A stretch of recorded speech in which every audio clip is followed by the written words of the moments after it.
여러분 안녕하세요. 투자의 신에 오신 여러분을 환영합니다. 토마토TV의 투자의 신과 함께 여러분을 투자의 신의 길로 인도해드리는 시간 투자의 신 목요일 2부 시작하겠습니다. 최병훈 전문가님과 함께 할게요. 전문가님 안녕하세요. 안녕하십니까. 반갑습니다. 자, 오늘 전문가님과 함께 3월장을 또 정리를 해보고 또 앞으로의 시장을 준비해보는 시간 가져보도록 할 거고요. 2부에서도 종목 진단 계속해서 이어지겠습니다. 궁금하신 종목 있으시다면 지금 바로 종목 상담 신청 남겨주시면 되는데요.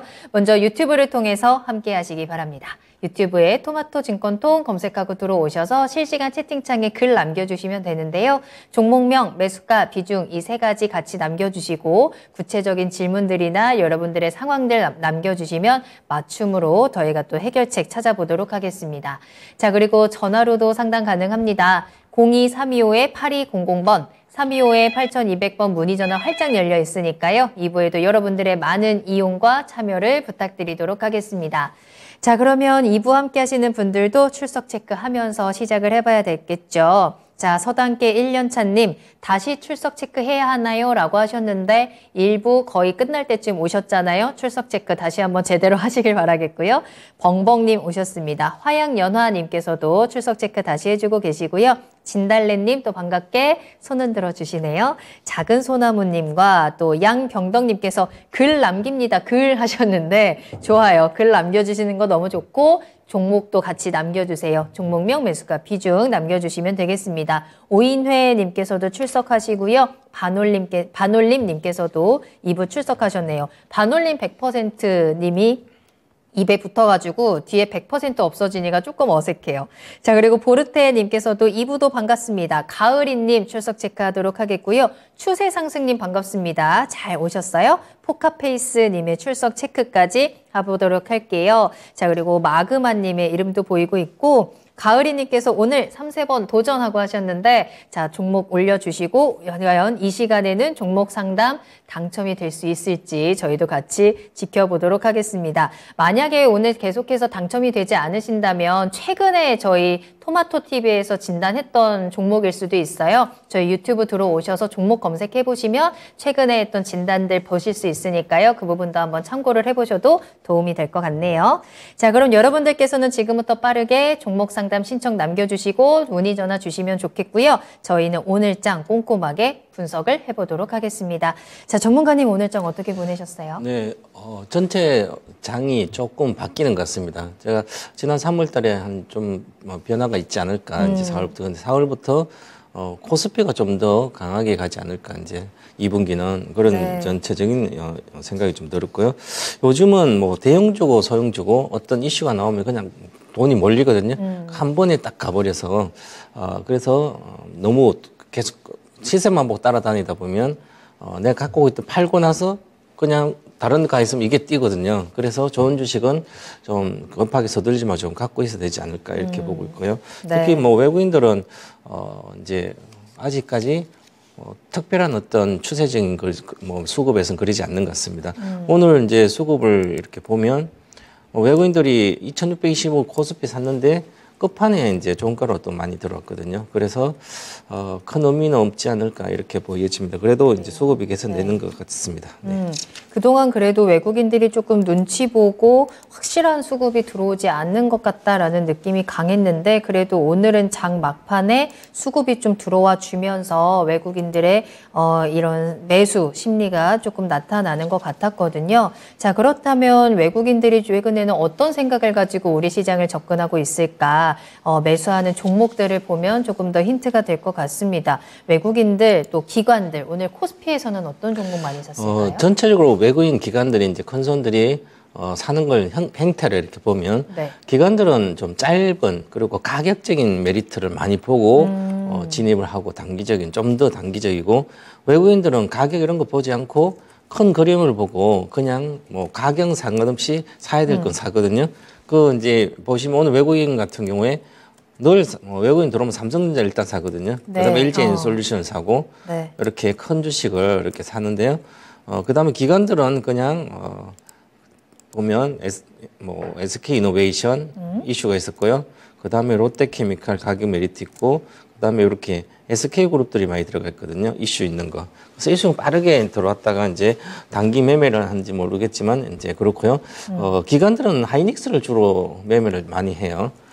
그리고 외국인은 삼성전자 위주로 사고. 그러네요. 늘 그렇더라고요. 그래서 네. 이제 그럼 하이닉스 움직임 훨씬 더 좋거든요. 네네. 내려갈 때도 그렇고 올라갈 때도 그렇고. 그러니까 탄력성이 좋으니까 사실은 수익을 내기 위해서 이렇게 기관들이 많이 하는데 결국 매매만 하는 것 같아요. 추세 뭐 1년 이렇게 외국인들은 한 1년 정도 들고 가니까 좀 좋은 구조적으로 좋은 것을 많이 사고 있는데 기관들은 뭐 한 6개월 정도 이 정도 같아요. 그러니까 좀 짧은 이슈 매매를 좀 많이 한 것 같습니다. 그래도 전체적으로 오늘은 SK그룹들이 대다수가 시세가 강하게 났습니다. 그렇죠. 이슈가 있어서요. 네. 그리고 이제 외국인들 기존에 LG엔소를 계속 매집을 하고 있으니까 삼성전자랑 그래서 이렇게 삼성전자도 지난 이제 2019년도부터 삼성전자를 외국인들이 팔기 시작했거든요. 추세적으로 2019년 한 57% 정도 비중을 갖고 있었어요. 이것을 작년 말까지, 작년 가을까지 한 49%까지 이렇게 내려갔어요. 한 8% 포인트를 지분을 줄였다가 지금 다시 계속해서 사서 작년 시부터 올라가 가지고 지금 50.8% 정도 되거든요. 그래서 한 2% 가까이 다시 샀어요. 그럼 57%에서 2019년 계속 팔고 있는데도 2020년도부터 삼성전자 거의 더블 갔거든요. 9만 원대까지 4만 원대에서 간 게 개인이 동학개미 다 밀어붙여서 삼성전자까지도 밀어 올린 거예요. 외국인 계속 팔아도 그 힘이 이제 신규적인 네. 이제 2배 정도 주식 투자가 늘면서 강력히 갔는데 그래서 한 7% 외국인이 계속 팔아도 주가가 이제 작년부터 내려왔죠. 그죠? 그래서 전체에 보면 이제 삼성전자를 다시 외국인들이 사고 있으면 그러면 개인이 엄청나게 또 거기 본전이 오면 팔린다는 거죠. 그러면 이렇게 개인들이 외국인들이 한 7%, 8% 줄인 걸, 9% 줄인 것을 한 절반만 사도 다시 올라갈 수가 있거든요. 그래서 앞으로 계속 외국인들이 다시 지분을 55% 내외까지는 사지 않을까. 그럼 앞으로도 지금 당장 시세가 삼성전자 많이 날 거는 올해는 날 거는 같지는 않지만 내년 정도 늦어도 내년에는 아마 사상 고점 돌파 시도하지 않을까 이렇게 보면 지금 6만 원대 개인들이 7만 원 사가지고 고점을 돌파하면 거의 30% 50% 수익이 기본 나거든요. 지금까지 기다렸다가 좀 계속 팔고 있으니까 아까운 측면이 있더라고요. 그래서 좀 더 길게 삼성전자는 시세를 보고 빨리 매매해서 나오는 주식이 아니거든요. 그냥 배당도 받고 장기적으로 보고 하면 삼성전자는 기본적으로 한 10년 정도 걸쳐서 2~3배는 나오거든요. 3배 정도 기본 나와요, 수익률이. 그러면 실제로 연간 한 30% 나오거든요. 배당까지 포함하면 더 나오거든요. 그래서 그런 한 10년 정도 본다면, 주로 투자를 해야지 그냥 단기적으로 시세만 보고 하면 안 된다 이렇게 보셔야 될 것 같습니다. 확실히 외국인들이 살 때는 삼성전자를 확실하게 사주는 모습들이 포착이 되죠. 오늘도 2,600억 매수 가운데 2,100억 원이 지금 삼성전자를 매수를 했으니까 이 포인트들도 한번 계속해서 좀 눈여겨보시고 흐름 따라가 보시는 것도 투자에 도움이 될 것 같고요. 자, 그러면 코스닥에서는 어떤 종목을 샀는지도 살펴볼까요? 네, 코스닥은 여러 가지 이슈 외국인들 매매는 코스닥에 네. 기존에 2차전지도 많이 사고 그러는데 워낙 샀다가 팔았다를 많이 하기 때문에 그냥 올라온 것도 한 번에 많이 샀다가 또 다음날부터 때리고 그래서 큰 의미가 없지만 그래도 사는 종목들은 보면 외국인들은 이제 이렇게 레인보우 로보틱스, 미래반도체, 로봇 관련된 주식이랑 기관들은 또 2차전지도 있지만 네. 반도체 관련된 종목들도 이렇게 들어가고 있거든요. 그래서 왜 기관들은 반도체 위주로 좀 가고 있다 이렇게 봐야 될 것 같습니다. 그래서 지금은 시세가 코스닥이 나는 것은 2차전지 그다음에 반도체 왜 메모리 반도체 쪽은 삼성전자 하이닉스 이것은 시세가 안 나는데 코스닥 반도체 관련된 주식들은 재료나 부품이나 장비나 이런 것들이 시세가 나냐 하면 우리나라의 반도체 관련된 장비주나 부품 이런 것은 어느 정도 경쟁력을 갖고 있는 상태에서 앞으로 업황이 좀 좋아지면 또 비메모리 업황이 이제 삼성전자가 계속 투자를 하기 때문에 그 비메모리 관련된 이제 장비주 이런 것은 계속 앞으로 들어가게 되거든요. 지금은 올해는 안 좋더라도 그러면 과거의 고점을 돌파 확률이 아주 높거든요. 비메모리 관련된 것은 메모리 관련된 장비는 지금 감산하기 때문에 쉽지 않지만 비메모리 관련된 주식들은 이제 관련된 것은 보유해도 좋은 그래서 기관들도 같이 하고 있는 것 같습니다. 네, 자 이렇게 오늘 장에서의 수급적인 분석들 살펴봤고요. 지금부터 양시장을 조금 더 자세히 들여다보도록 하겠습니다. 먼저 코스피입니다. 오늘 코스피 시장의 특징은 어땠을까요? 코스피가 이제 2,480 정도가 또 한 박스권 작은 박스권 상단이거든요. 그래서 이번엔 또 돌파하지 않을까 그런 기대를 또 하고 있는데. 오늘 또 약하다가 끝에 9포인트 정도 올라갔습니다. 그래서 이게 가장 중요한 지수점인데 제가 전고점을 이렇게 2,501포인트 계속 넣어놓고 있거든요. 요거를 돌파해야만 강한 장이 옵니다. 이걸 돌파 못하면 강한 장이 안 오거든요. 그래서 2,480이나 뭐 그것이 하면 또 다시 2,300 이하로 내려갔다 또 올라오고 이 반복적인데 이게 위로 방향을 좀 잡은 것 같지 않나 이렇게 보고 있습니다. 오늘 뭐 크게 오르진 않았지만 어제도 오르고 했는데요. 외국인들이 전체적으로 단기성 자금이라는 해치성 자금들이 사고 팔고 하니까 큰 의미는 없더라도 그래도 3월 만기 이후에 한 8천억 정도밖에 코스피 안 팔았기 때문에 외국인들이 매물로 지수가 내려가기 쉽지 않을 것 같습니다. 그러면 외국인들이 이제 반도체 업황 조금 더 개선될 거라고 기대도 하고 있고 그다음에 전반적으로 2차 전지도 많이 샀고 그래서 방향이 중국 리오프닝 됐기 때문에 좀 위로 가지 않을까. 그래서 수급이 본격적으로 개선은 좀 이런 시점이 있더라도 좀 수급이 개선되고 있다. 이렇게 좀 봐야 될 것 같습니다. 네.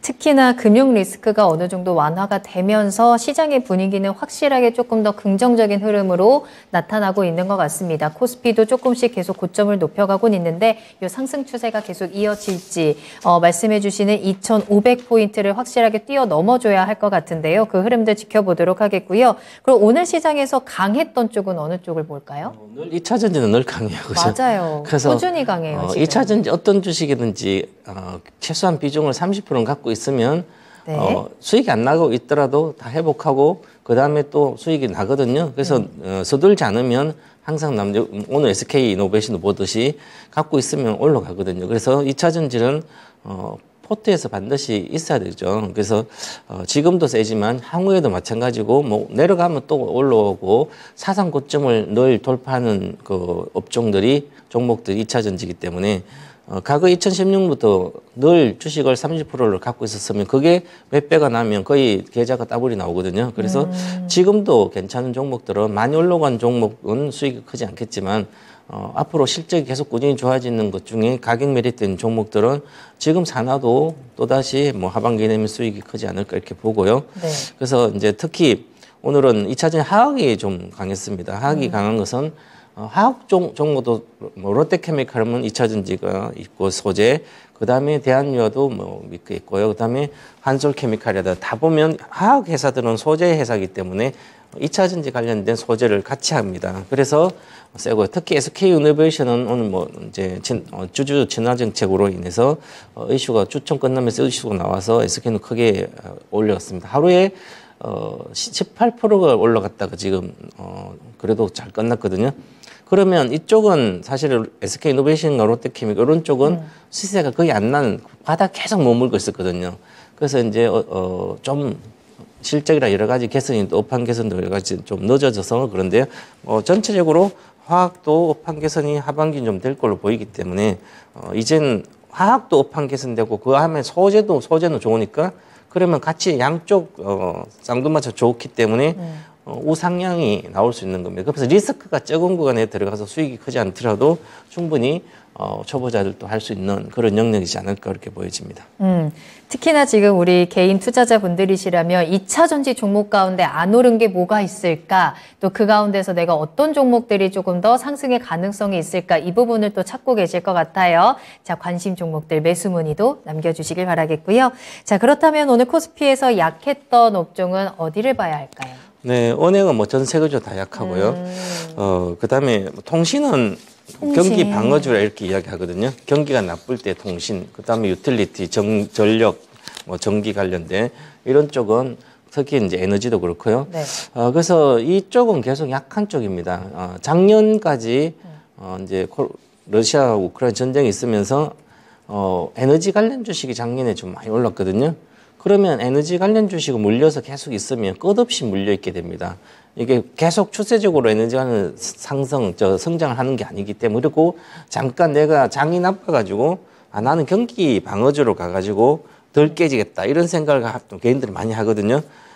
그것은 저는 과거였던 매매 패턴이라고 저는 계속 말씀드렸거든요. 그래서 통신이라는 이쪽은 아예 건드릴 필요가 전혀 없습니다. 왜냐하면 80년대 이미 이동통신이 되면서 고성장이 다 끝난 상태이기 때문에 SK텔레콤도 그렇고요, KT도 그렇고 수익이 거의 안 납니다. 그래서 배당을 받으려고 KT를 사놓는 사람도 많은데요. 그러면 배당을 한 4, 5% 받는다 치고 그래도 주식이 내려가면 계속 갖고 있어도 뭐 배당을 받잖아요. 하지만 배당 받으려면 KT를 사는 게 아니라 삼성전자를 사야 된다는 성장주를 사서 배당도 3%대 받고 분기 배당까지 받아가면서 그다음에 주가 시세 차익도 노릴 수 있거든요. 그래서 그런 생각을 갖고 있었으면 과거부터 통신이라든지 뭐 은행주 이런 걸 갖고 있는 게 아니라 그냥 삼성전자를 사가지고 갖고 있으면 안정을 배당도 받고 주가도 계속 10년 한 300씩 올라가니까 좋잖아요. 그죠? 그런 생각을 해야만 되지, 그냥 통신주는 건드리지 않는 유틸리티도 마찬가지고요. 한국전력도 마찬가지고. 그래서, 한국전력 관련된 기업들. 그 다음에 은행주는 지금 은행 리스크보다도 경기가 내려간다면 은행주는 거의 또 은행주도 반탄 나거든요. 고점 대비. 그래서 작년 이제, 연말부터 계속 은행주, 보험주 뭐 이런 거 건드리지 마시라는 게 그렇습니다. 지금 약세 추세이기 때문에 이거 올라간다 많이 빠졌다고 은행주도 이익이 좋으니까 빠졌다 사가지고 올라가지 이 생각을 하면 안 됩니다. 한참 뒤에 지금 이제 금융 리스크가 이렇게 터져서 다 무마되고 다 해소됐다 쳐요. 그래도 결국은 나중에 내년이나 뭐 올해 만에 경기 침체가 안 좋아지면 금융이 가지고 또 리스크가 커지거든요. 그렇기 때문에 오히려 더 크게 하락할 수도 있기 때문에 이쪽은 아예 보지 않는 게 좋지 않을까 이렇게 말씀드리겠습니다. 네, 특히나 금융주에 대해서는 계속해서 주의 의견 주시고 있고 또 통신주에 대한 주의 의견도 오늘 함께 전해주셨습니다. 혹시나 내가 관련된 종목 가지고 있다면 빠르게 또 대응 전략 상담 받아보시는 게 좋겠죠? 종목 상담 계속 남겨주시길 바라겠고요. 오늘 코스피 시장에서의 특징주로 넘어가겠습니다. 오늘 어떤 종목일까요? 오늘은 뭐 단연 SK이노베이션이죠. 맞죠. 이게 시가총이 한 14조대에서 15조 이렇게 해서 그냥 17조도 바로 오거든요. 하루에 2조대 올라갔다 엄청난 거죠. 작은 종목도 아닌데. 그래서 이제 우리 투자자들 SK이노베이션이 배터리를 하고 있으니까 LG 에너지 솔루션, 삼성 SDI, SK이노베이션. 그럼 SK이노베이션 밑에 자회사 SK온에서 배터리 셀을 제조하는데 이게 이제 삼성 예를 들어서 SDI보다 한 3배가 많은 이제 캐파가 3배가 많은 게 LG학이고요.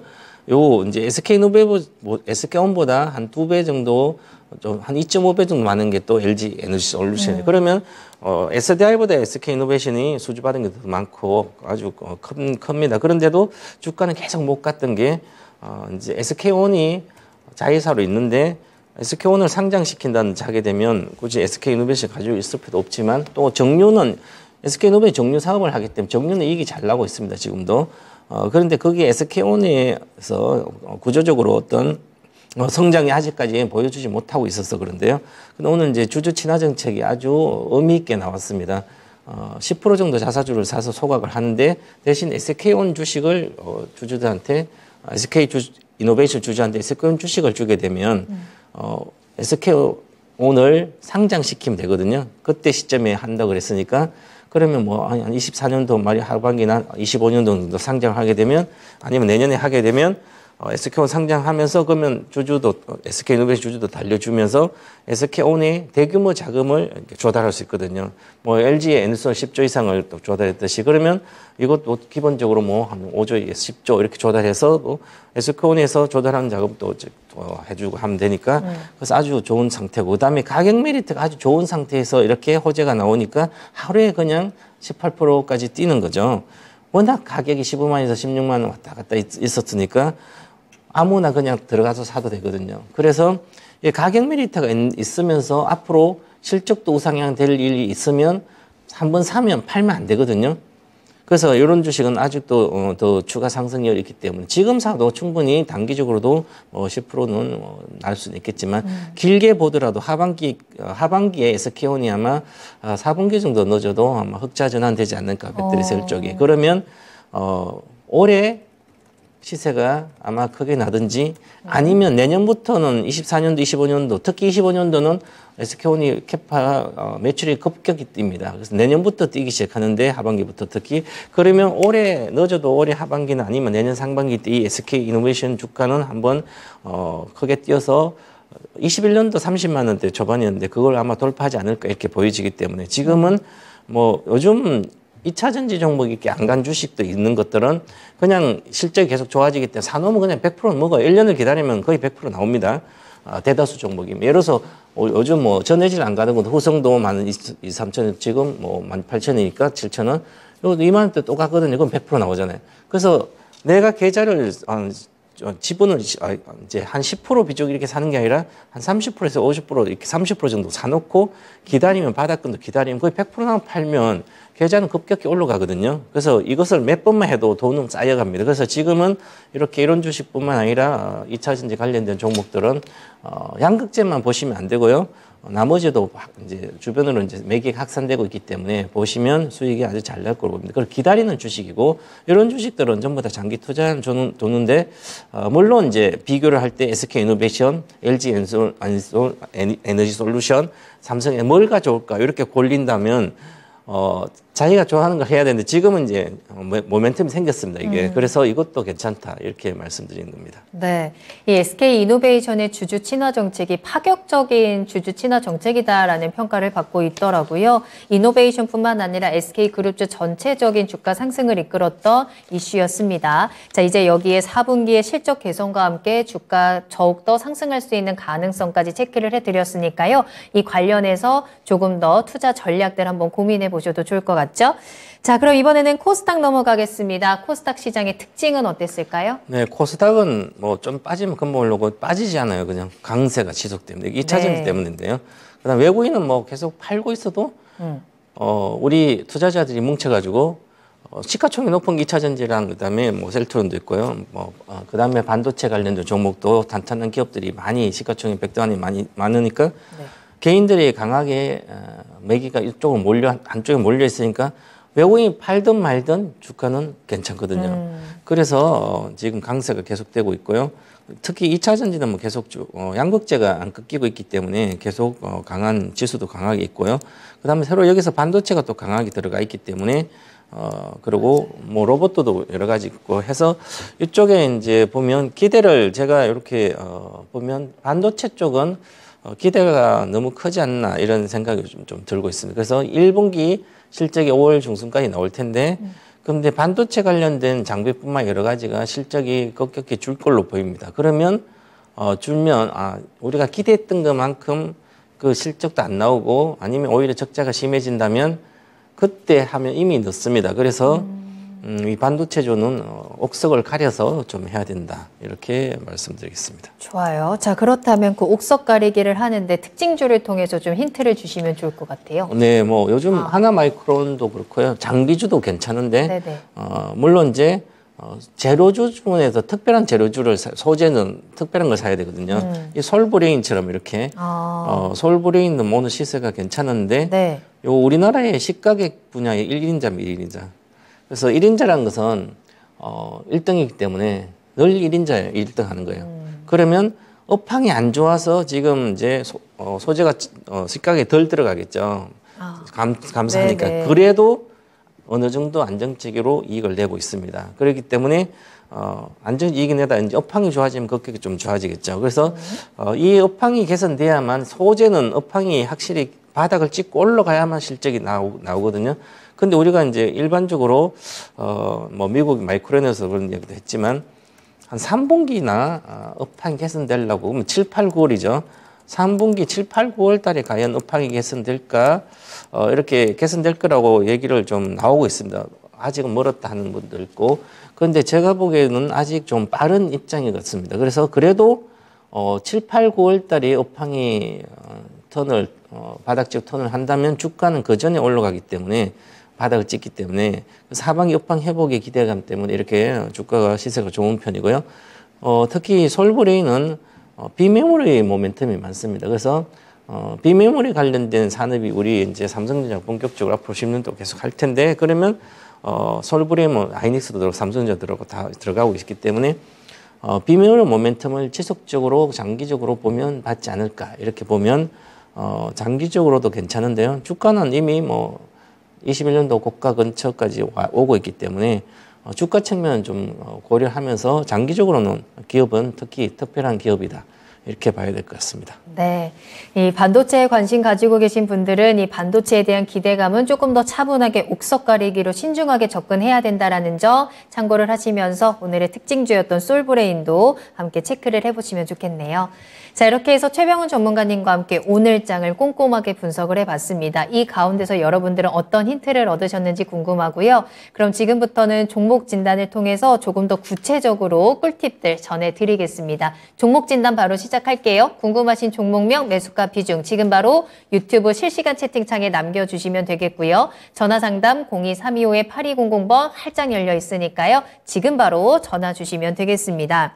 자, 저희 오늘 장 분석하는 사이에 정말 많은 분들 들어오셔서 또 인사도 나눠주시고 시장에 대한 궁금증도 같이 나누고 계시거든요. 너무나도 반갑고 너무나도 감사하고요. 자, 종목도 그 사이에 잊지 말고 꼭 남겨주시길 바라겠습니다. 이민재님 함께 해주고 계시고요. 일산댁님 반갑습니다. 헝그리복서님, 긴선봉님도 함께 해주고 계시고 더가자님 2부도 계속 보고 있어요 라고 인사 나눠주셨는데 잘 오셨고요. 김홍렬님께서도 종목 남겨주시면서 좋은 정보 잘 보고 있습니다 라는 인사도 나눠주셨습니다. 자, 계속해서 매수 문의도 함께 남겨주시면 좋고요. 종목 진단 지금부터 출발하겠습니다. 자, 2부의 첫 번째 종목은요. 반올림님께서 남겨주신 T라유텍 살펴보도록 할게요. 매수가가 13,800원이고요. 비중 10% 가지고 계세요. 어디까지 갈까요? 자꾸 윗꼬리를 달아서 불안해요 라고 남겨주셨습니다. 티라유텍 너무나도 잘 가고 있죠. 지금 반올림님께서도 수익을 너무나도 잘 보고 계시는 상황이에요. 다만 최근에 2만 원을 뚫지는 못하고 19,800원에서 윗꼬리 길게 나오면서 좀 꺾였고요. 오늘도 물론 다시 한번 반등하면서 9% 넘게 뛰어오르기는 했지만 계속 달리는 이 윗꼬리가 지금 거슬립니다.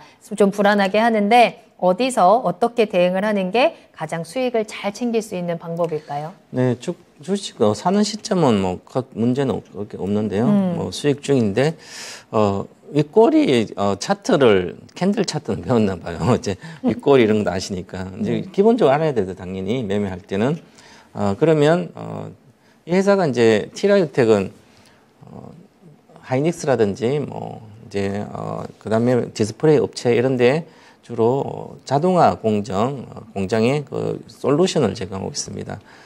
솔루션 제공하기 때문에 이익이 잘 안 나는 거죠. 매출도 크지 않고. 그래서 지금 보면 회사가 적자가 계속 나오고 있습니다. 매출액이 300억대. 보시면 주가는 이제 내가 어떤 주식을 사가지고 수익을 내면 우량주가 아니라 이렇게 도박하신 분들 이렇게 많이 생각해요. 도박지 마인드 갖고 있어요. 내가 먹는 게 우량주지. 그러니까 부실주도 적자 기업도 내가 먹으면 우량주지. 이것은 말장난이에요. 이거 하다 보면 나중 보면 상장 폐지된 주식을 갖고 있게 됩니다. 정지된 것을. 기본적으로 아무리 내가 이제 도박지 마인드를 갖고 단타를 치고 나온다 하더라도 기업을 봐야 됩니다. 반드시. 기업이 일단은 적자가 났으면 왜 적자가 지속되고 있을까 이런 생각을 꼭 해보고 그러면 이 솔루션 회사들이 그래요. 솔루션 회사들이 매출도 크지 않고 이제 소프트웨어 만드는 회사들이죠.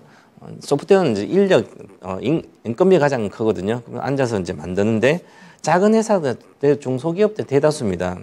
그렇기 때문에 경쟁이 워낙 심하기 때문에 마진이 거의 없는 거예요. 그래서 지금 이 종목 보면 하이닉스, 삼성전자 다 집어넣고 하나도 집어넣고 있어도 적자가 계속 나죠. 이 얘기는 마진이 300억대를 매출을 하고도 적자를 40억대 내고 있습니다. 이때 상황은 21년도, 22년도, 20년도.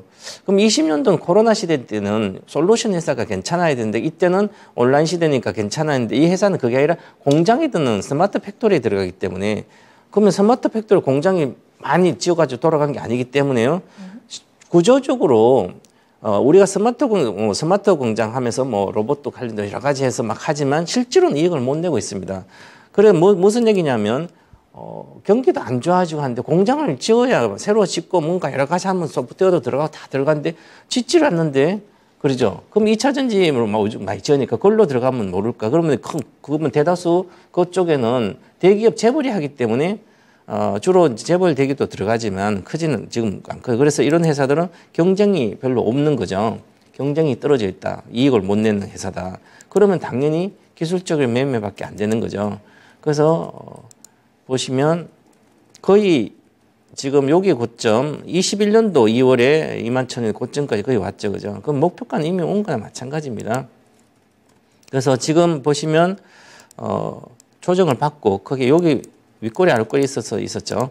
요 매물은 돌파한 상태이기 때문에 반드시 여기 음봉이 나오면 그때는 시세가 이제 둔화될 가능성이 높아요. 그리고 21,000원이고 여기 근처 왔으니까 지금 목표가는 이미 시연했다고 봐도 되는 거죠. 그 목표가를 보시면 평균적으로 좀 강해도 요 정도입니다. 18,500원 정도. 그래서 저는 비중이 워낙 뭐 10% 적지만 그래도 한 5% 정도는 절반은 매도를 하시고 손절선 알려드리겠습니다. 일단 손절선을 보시면 반드시 지켜야 됩니다. 이 가격은. 그래서 12평선 16,000원 손절가 드릴 테니까 16,000원 분기한다면 나머지 다 팔고 이익 실현하시기 바라겠습니다. 네. 자, 티라유텍이 최근에 2차 전지라든지 자율주행 로봇 같은 긍정적인 이슈로 주가가 크게 상승을 했습니다만 기업에 대한 분석 또 실적과 함께 진단을 도와드렸습니다. 지금부터는 매도 타이밍 빠르게 잡으셔서 손실 없이 빠져나오셔야 될 것 같고요. 18,500원과 16,000원 기준선 전해드렸으니까요. 참고를 해보시길 바라겠습니다. 자, 계속해서 최병훈 전문가님과 함께하는 종목 진단 계속 이어갈 거고요. 다음 상담은 저희 전화로 이야기 나눠볼게요. 시청자님 안녕하세요. 네, 안녕하세요. 반갑습니다. 네, 안녕하세요. 반갑습니다. 자, 네. 어떤 종목 궁금하세요?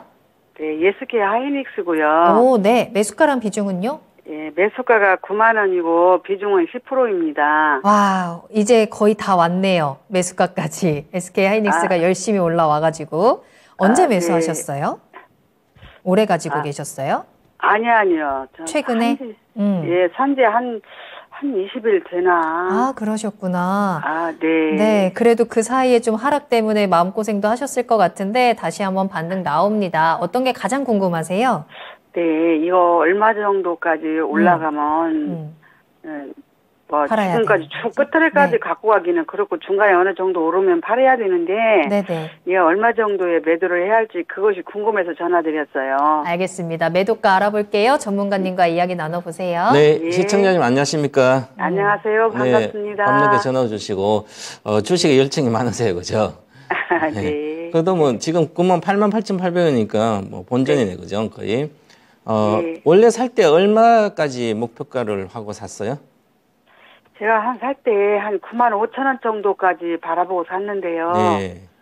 근데 왜 하이닉스를 골랐어요? 다른 반도체는 삼성전자도 있고 그리고 코스닥 보면 잘 가는 요즘 반도체도 많은데요. 최근에 뭐 2, 3주 전에 샀으니까 그때 코스닥 관련된 반도체 샀다면 엄청 수익이 많을 텐데, 그죠?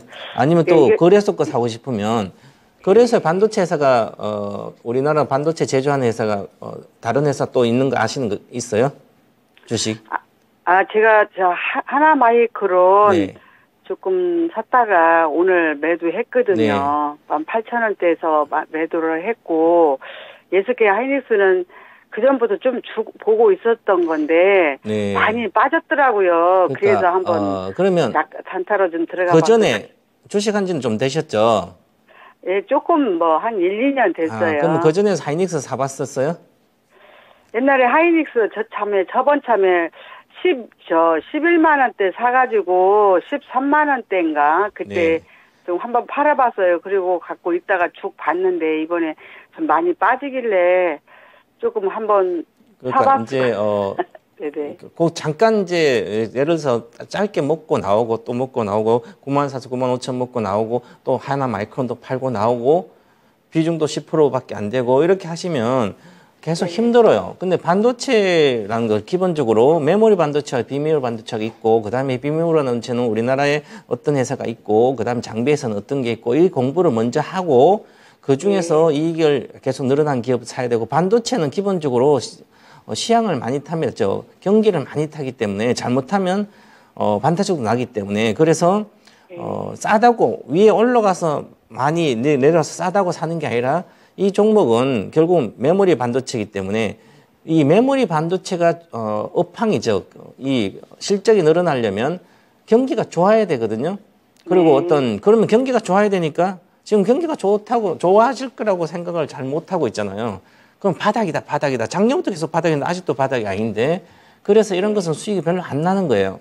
그래서 사고 싶으면 메모리 반도체가 아니라 비메모리 쪽으로 가야 됩니다. 그래서 제가 2021년도 초에도 메모리 반도체는 슈퍼 사이클이 아니라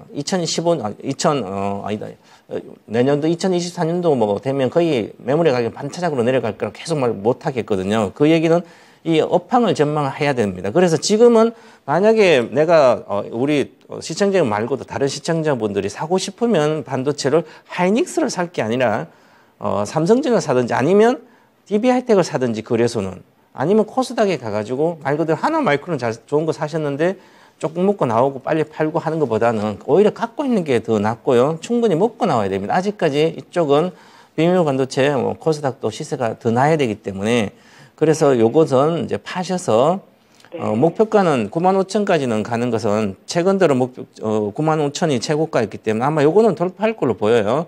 그래서 기본적으로 62평선 정도니까 95,000원 정도는 97,000원 정도는 목표가 드릴 텐데요. 그 정도 가면 팔고 나오시고 아니면 다른 반도체로 가시는 게 좋을 것 같고요.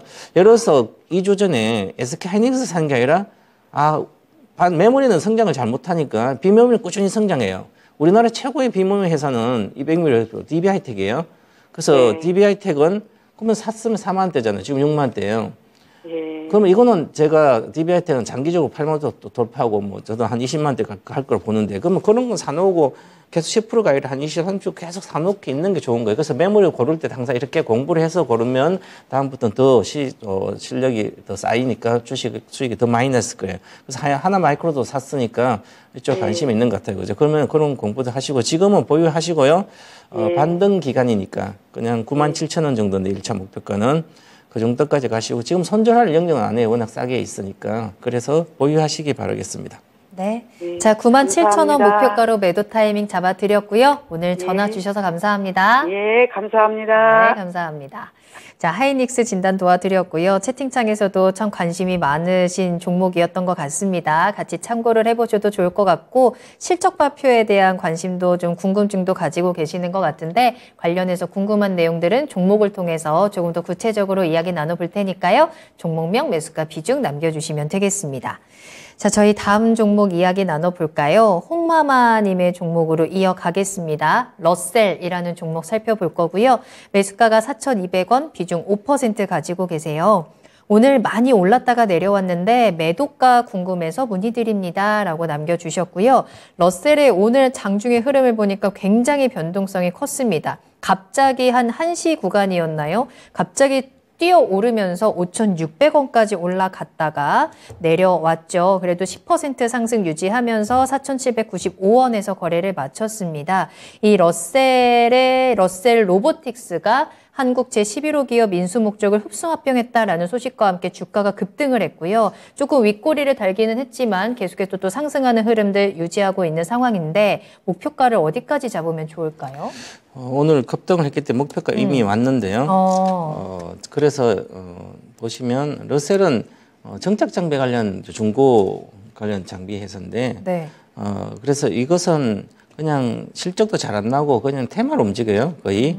그래서 이런 주식에 보시면 2020년 7,000원 갔다가 2,000원대로 빠졌죠. 그죠? 빠졌다 지금 최근에 이슈가 있어서 올라왔는데 이런 경우에는 아직 위에서 몰린 분들이 여기 많기 때문에 그래서 평균적으로 보면 이 목표가는 여기 막대 그래프 그 몸통 있는 여기가 이제 많이 거래가 됐기 때문에 그럼 여기가 저항이에요.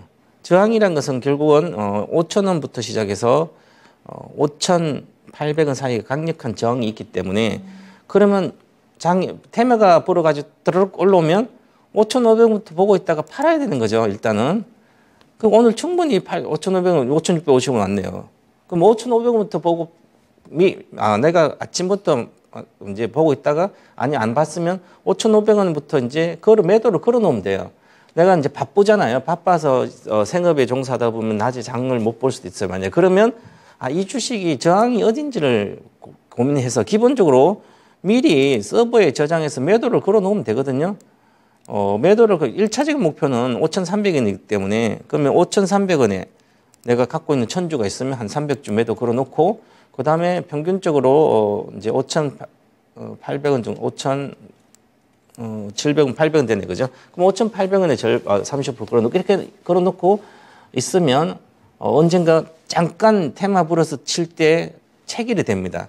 요런 걸 배우는 것도 팁이 좋은데, 안 그러면, 전 고점 근처에 오면, 테마로 불어서 오면 늘 이제 한 번씩, 윗꼬리를 달게 됩니다. 여기도 많이 달았잖아요. 오늘도 달았지, 그죠? 그래서 오늘 거래가 뭐 이 정도 됐으니까 반전을 할 걸로 보이는데, 좀 더 그래서 오늘 워낙 윗꼬리를 많이 달아서 올라가더라도 매물이 계속 5,500원도 나올 수 있기 때문에 그래도 올라가면 일단 매도를 좀 해야 될 것 같고요. 그다음에 중요한 것은 이제 같은 장비 뭐 정착 장비를 사고 여러 가지 사더라도 가격이 싸다고 단순 가격이 이제 싸다고 오히려 관련된 종목들이 있으면 그전부터 투자를 할 때 가장 좋은 주식 그 장비 안에서 그런 꾸준히 좋은 주식, 물려도 나중에 물타도 되는 주식 그런 걸 위주로 사야만 주식이 이렇게 마찬가지 이것도 가격 요즘 있으면요. 이런 거 위주로 사면 돈이 많이 되는데요. 부실주라 이런 거 사게 되면 잠깐은 먹을 수 있지만 안 되는 거예요. 그래서 이것도 하나마이크론도 어느 정도 거의 목표가 전고점이고 왔잖아요. 그죠? 그래서 이제 다시 윗꼬리를 다른 거거든요. 마찬가지입니다. 대다수가. 그래서 이것도 오늘 단 거 전체 업종이 다 그랬으니까 내일부터 시작해서 5,200원부터는 비중을 축소를 하시기 바라겠고요. 그 다음에 손절선은 반드시 있습니다. 4,500원이 손절선입니다. 좀 길게 보더라도. 짧게 보면 손절선은 기본적으로 이 거래 실력 깨면 안 되기 때문에 현재 기준으로는 4,350원이네요. 그래서 4,350원에 손절선 드릴 테니까 목표가 5,200원으로 드리겠습니다.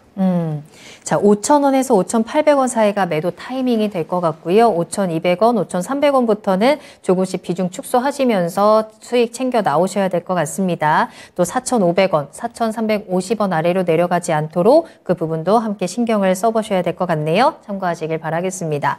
자, 미국 시장이 또 개장을 하니까 채팅창에서는 또 관심을 많이 가져주고 계시는데 오늘도 3대 지수 모두 분위기 좋게 출발을 하고 있습니다. 모두 다 0.5% 넘게 지금 상승으로 출발을 하고 있고 역시나 나스닥이 조금 더 강한 모습 보여주고 있고요. 필라델피아 반도체 지수도 많이 체크를 하시네요. 오늘 1%대 상승으로 출발을 하고 있습니다. 자, 내일장은 또 어떻게 이어가면 좋을지 잠시 후에 또 투자 전략 체크해 보도록 하겠고요.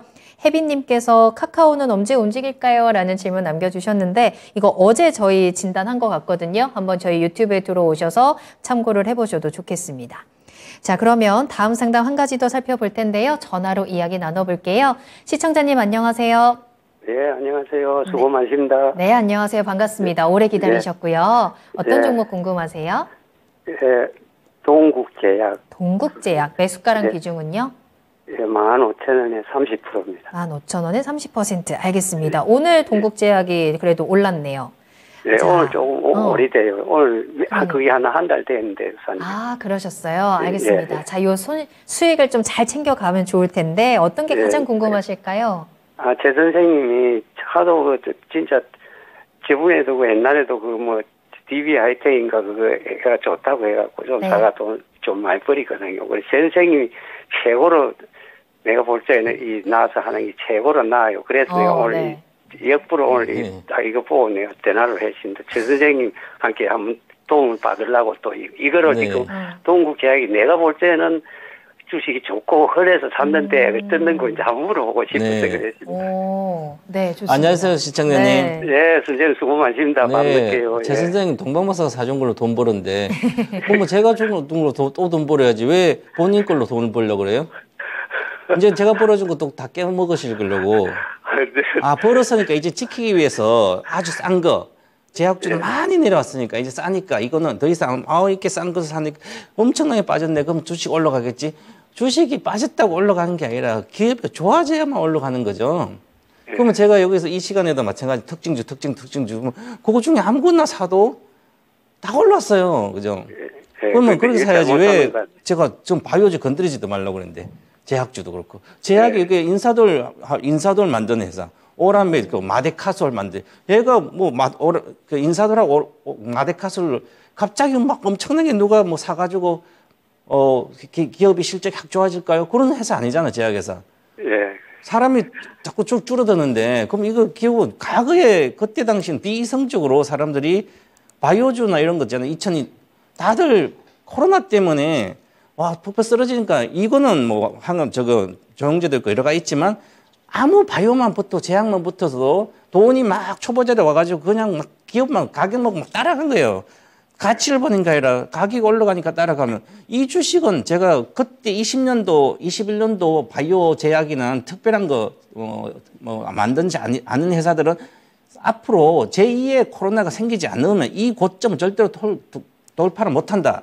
제약회사도 마찬가지고 회고에 크게. 그러면 내려왔다고 이게 주식이 내려와서 내가 이렇게 많이 내려왔는데 주식이 그러면 내가 먹으려면 요까지 회복하면 얼마야. 이렇게 생각하는 것은 주식이 아니에요. 이까지 올라간다는 것은 근거가 있어야 되죠. 만약에 이거랑 보세요. 에코프로를 보겠습니다. 그럼 에코프로만 보시면 자, 과거에 여기가 15만 6천 고점이었어요. 그럼 이 주식은 여기 고점이라도 내려오더라도 이거는 사상 고점을 반드시 돌파하자는 공장을 계속 지으니까 얼마나 쉬워요. 그럼 아무리 내려가 아무리 사놔도 사상 고점 반드시 돌파해요. 그런데 이런 것은 사상 고점을 돌파할 수 있는 방법이 뭔가 근거가 없잖아요. 그죠? 그 근거 없는 주식을 내가 가격을 쌌으니까 사면 이 주식은 다시 또 지자리에 내려갈 거예요. 12,000원 정도로. 그러면 이런 것을 하는 게 주식 이렇게 하면 안 되고 지금 남들이 다 가고 있잖아요. 지금이라도 가야 되는 거죠. 비밀 반도체, 비밀 반도체 쪽에 우리는 삼성전자 쪽에 사니까 이제 팹리스 회사들 앞으로 계속 성장시킨다잖아요. 그죠? 그러면 그러면 보세요. DBIT 먹었는데 DBIT 팔아가지고 다른 주식 가면 거기서 계속 보쳐 쓰다가 안 가면 또 팔고 또 다른 거 하고 내 주식은 이미 와 있죠. 이게 맨날 삼성전자가 그런 거잖아요. 지금까지 우리나라 주식들 80년대 삼성전자만 오른 거 없어요. 1,400배 올라갔으니까 85년도 저가 대비. 그런데 삼성전자가 올라오니까 비싸다 50만 원 비싸고 30만 원 비싸니까 다른 거 팔고 하다가 계속 그래서 우리 국민들이 삼성전자 없잖아요. 갖고만 있어도 배당만 깎아도 노후가 되는데 DBIT도 지금 배당주잖아요. 그죠? 근데 앞으로도 주식가 몇백 더 갈 텐데 갖고 있었으면 그걸로도 노후 대비 되잖아요. 앞으로 이런 생각하고 하지 마시고 제약 바이오 다 파셔서 지금이라도 그쪽 가서 물려세요. 물리면 물 타면 되잖아요. 고인이 가장 잘하는 건 물 타는 거잖아요. 이렇게 생각하셔서 그냥 팔고 나오시고요. 특별한 거 없습니다. 그래서 고쳐 쓰지 마시고 파시고 다른 쪽으로 가시라. 잘하는 걸로 하셔야 됩니다. 아니면 내가 잘못하면 전문가가 시킨 거 하면 되잖아요. 네, 알겠습니다. 네, 감사합니다. 네, 오늘 감사합니다. 전화 잘 주셨고요. 네, 또 동방박사 추천주로 계속해서 수익 내시길 바랄게요. 네, 감사합니다. 네, 감사합니다. 자, 이렇게 해서 최병훈 전문가님과 함께하는 종목 진단은 여기서 마무리를 해보도록 하겠고요. 동방박사의 투자 전략으로 내일장 준비하겠습니다. 어떤 투자 전략 필요할까요? 지금 이제 미국 은행 리스크가 많이 완화가 되고 있습니다. 이번에 이제 은행 리스크가 터졌을 때, 원금을 예금을 다 보장해 주는 거죠. 그러니까 강력한 거예요, 사실은. 그래도 사람들 안 믿고 이 은행에서 저 은행 갔다가 결국은 이제 보니까 대형은행이 이번에는 소형은행이 문제가 생기면 대형은행의 돈을 가지고 이거 메꿔주는 거예요. 나라가 나서는 게 아니라. 그만큼 은행들이 지금 탄탄하게 돈이 많다는 거죠, 대형은행들은. 그럼 리스크 관리 못한 중소형은행이다, 작은 신규 은행들, 이런 데는 리스크 관리 못해가지고 채권을 갖고 있는데도 사실은, 망하는 거죠. 채권이란 것은 원금이 보장되고 그다음에 이제 이자도 나오는데 만기 구조를 잘못 만들어서 단기 유동성이 없으니까 은행도 이렇게 망하는 거잖아요. 돈이 많아도 그죠. 그런데 그럼 대형은행이 인수해가지고 하니까 요번에는 스위스도 그랬고 미국도 그랬고 그러니까 CS 하니까 스위스 또 은행하고 미국도 그러니까 그 대형은행 인수하잖아요. 그죠?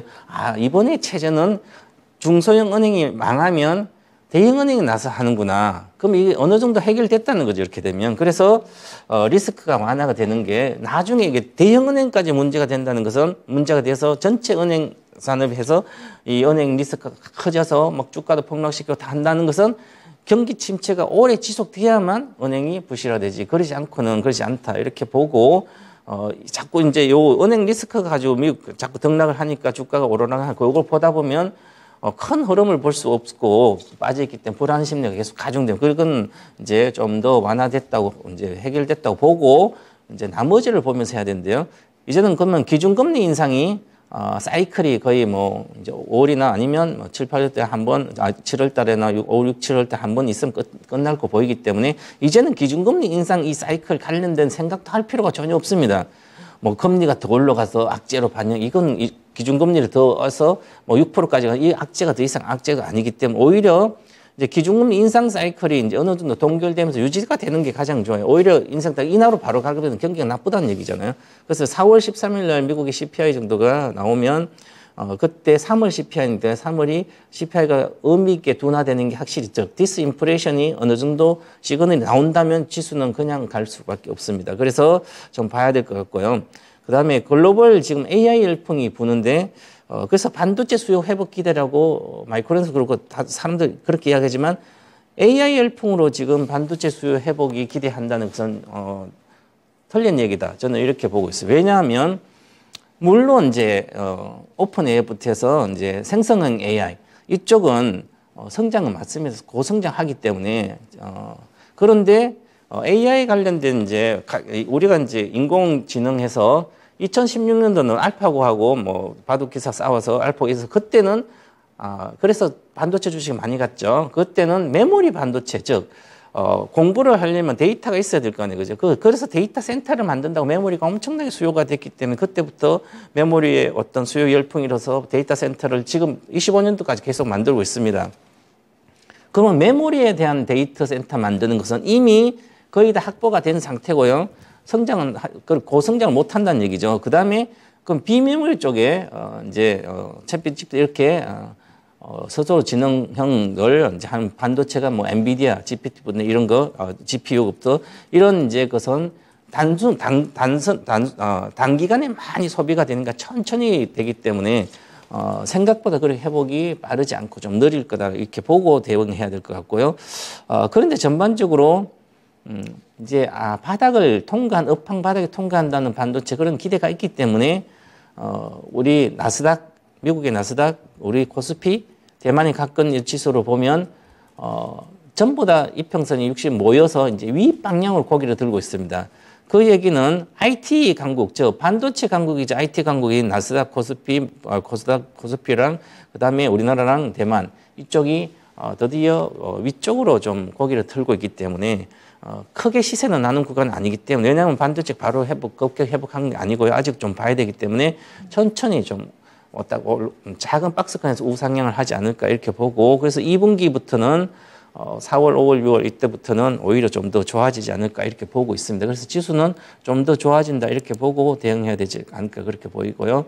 그래서 우리 이제 코스피는 계속 외국인들 매매는 어떤 방향성이 없다가 그래도 단기성 해치성에 계속 지금 매수로 전환되고 있기 때문에 심리가 반도체가 조금 나아지면 심리가 안 좋고 특히 우리나라는 삼성전자가 큰 역할을 하기 때문에 이 반도체에 대한 업황이 어느 정도 바닥이라는 얘기가 자꾸 나와야만 이제 바닥권에서 탈피한다 그렇게 보고 봐야 될 것 같고요.